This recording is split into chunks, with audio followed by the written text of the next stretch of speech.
I'm sitting on the grounds of the Sullivan Retreat Center, which is outside the University of Oklahoma. The Baptist Student Union of OU owns this center, and the Burleson family comes here every Thanksgiving and Christmas to celebrate the holidays. I want to tell you what happened last Thanksgiving, 2007. We were sitting around tables, in chairs, one evening, and we began to talk. And a young lady who is my niece, her name is Dara Austin, she told us her story. Now, I've known Dara for 20 years, but when she opened up her soul and she shared with us what God meant to her and how He was the primary passion of her life, a dramatic transformation occurred within me. I listened to this young lady and I realized that what I needed, what our church needed, was an understanding that life is not about making things work out. Life is not about avoiding pain. Life is about knowing and enjoying God. Let me introduce to you Dara. Let me tell you her story as a challenge to each of us, not to hide in the shadows, not to be afraid, to tell others what God has done and is doing in our lives.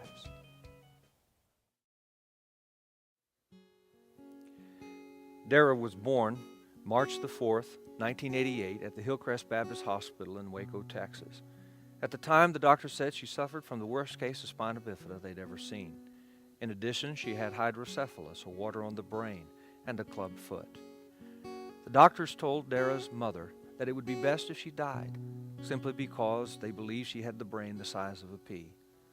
But her family prayed and asked the Lord for His mercy and grace, and over the course of the next several weeks, Dara's brain began to unfold. Over the course of the next several years, Dara went through 7 major surgeries. Some were very difficult and painful, others delicate. Nevertheless, over time, Dara began to improve, physically, emotionally, and even spiritually. She attended school and did quite well, both academically and in her community service, receiving several community awards and school awards from her teachers. While a young teenager, Dara's father was convicted of sexually abusing her and sentenced to many years in prison in the state of Texas. But despite all these setbacks, the Lord had a purpose for Dara. On July the 5th, 2005, Dara was baptized at the Emmaus Baptist Church in Norman, Oklahoma. Through all these things, Dara has been a testimony that a person can go through life regardless of his or her circumstances and find contentment and satisfaction in a relationship with Jesus Christ.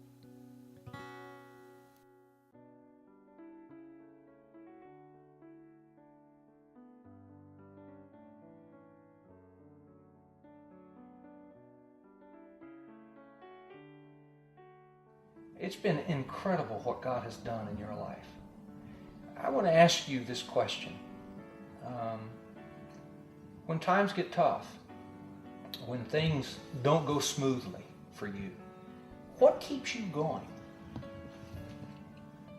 When I find something that I love to do, like being with kids or being with people who love being with me, it inspires me to keep going.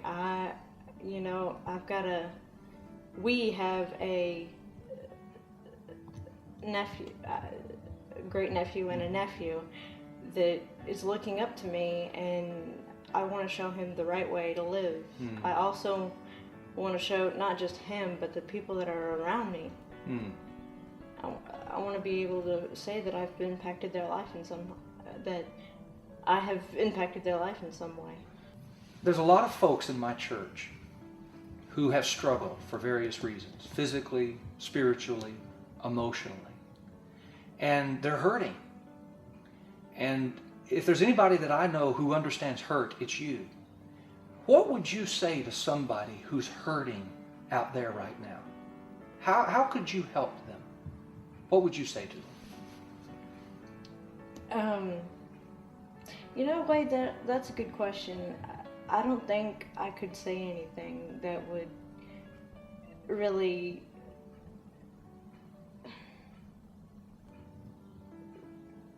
make any difference because it's not me. It's Jesus Christ. Okay. It's a higher authority. No matter if you know he's there, no matter if you believe he's there, he's there. And he's been there for you, hasn't he? Yes, he has. You know, Dara, you're about to go over to the children's home across the street, volunteer, help some of the kids. And I know you said to me before, your desire is for the people you minister to know Jesus Christ. The whole theme of Soul Talk is that whatever's going on in your life, whatever struggles you're facing, life is more about knowing Jesus than it is working things out to avoid pain.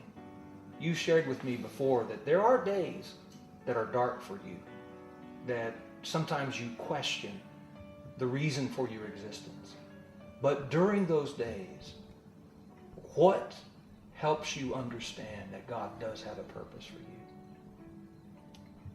In some ways, God actually reminds me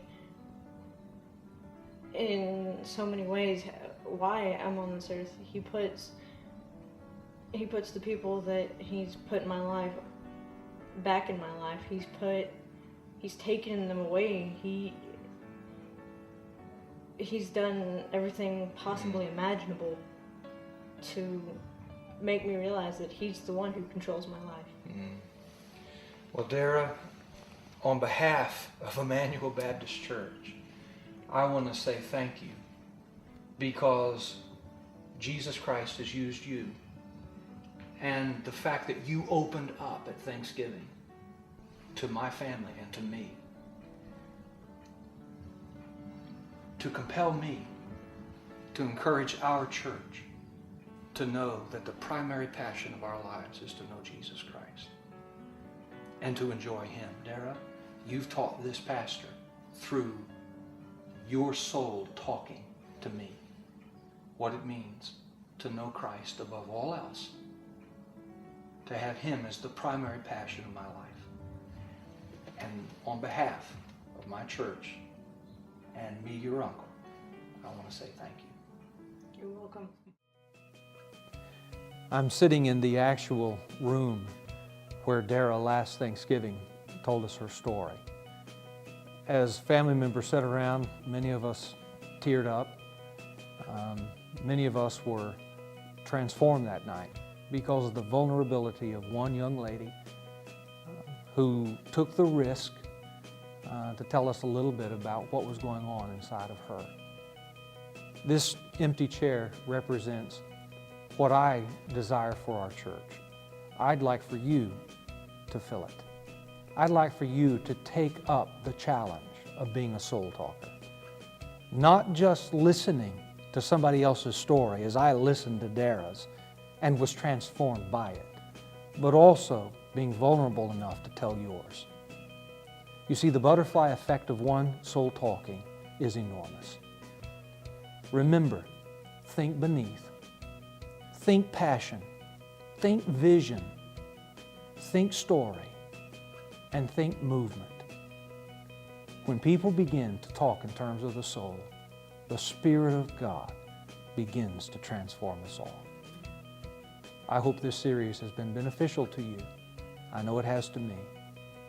May our church continue to be a church of soul talkers.